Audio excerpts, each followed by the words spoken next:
In the world of remote learning, where distance is touted as an advantage, ironically, connectivity and personal connection are crucial for educational success.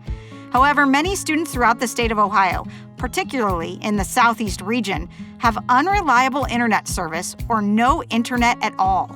Addressing this issue is crucial because while the pandemic may have thrust school districts into this situation, many anticipate that remote learning will continue to be a part of the education system in the state going forward.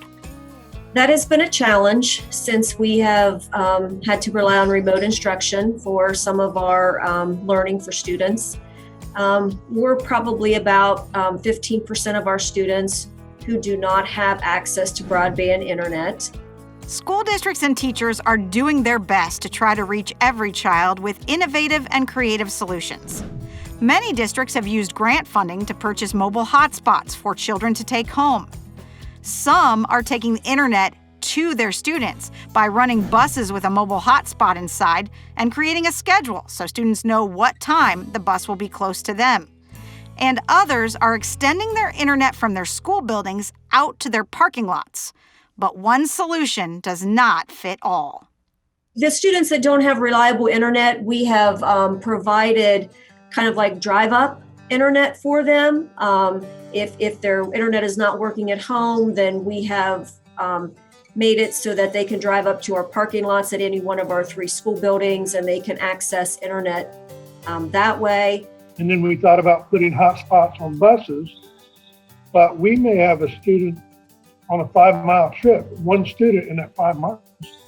So we wouldn't be providing enough internet access to our students. So we decided with hotspots, if you have cell phone service, you can have a hotspot at your house. We purchased hotspots, and I went around to these houses setting up Wi-Fi for our students and their parents. When we talk about connectivity challenged parts of the state, what that typically means is they don't have broadband as an option. And so they have to use hotspots to basically use something that is kind of like a smartphone to grab the internet signal through a cell connection and then make that available to a computer or a tablet. However, there are parts of the state where either cell service isn't available and hotspots are not effective, or internet access is available, but the price tag is too high for families to afford. In the Federal Hawkins School District, they're getting creative by working with internet providers and community partners to address the issue. You can't even use your cell phone in Ainsworth. There's just no connectivity there at all. Stewart, I think the population's a little over 200, but they do have a nice little park there.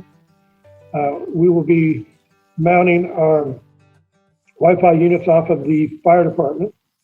And then in Coolville, we're actually creating a park behind the school and beside the school, and we'll be able to send out our Wi-Fi signals from the back corner of the building, it should provide Wi-Fi for part of the community and the parents and the students. The state of Ohio is also offering support to help families find a solution.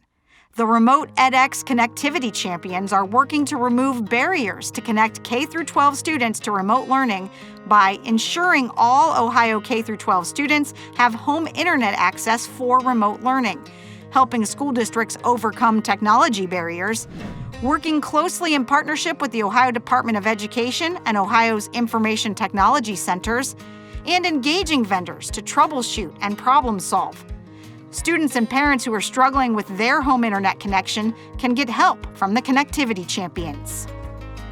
One of the biggest issues that came up from that when schools had to go to remote learning was the fact that a lot of students were all of a sudden lost because they did not have internet connection. And so the connectivity champions were born out of the idea that with RemotEDx and Broadband Ohio grant money, that there would be a team of people throughout the state who would assist families in researching, finding affordable internet connections so that their students could participate in remote learning. So the role of the connectivity champions is to be a liaison for families to assist them in finding affordable broadband internet the best we can. The Connectivity Champions try to look at the issue from a different angle to help families overcome whatever barriers might be in their way. Well, I think one of our champions put it best is, as this went on, they found themselves becoming more of a life coach for a lot of these families, and personal finance coach. One of our resources that we use is the home relief grant. So we would try to steer families, if you're having trouble paying all your bills during COVID, they were unemployed, the state had the home relief grant would give them assistance on their heating bill and their electric bill and their mortgage so that they can possibly afford, that was one of the internet. So that was one of the tools that we used.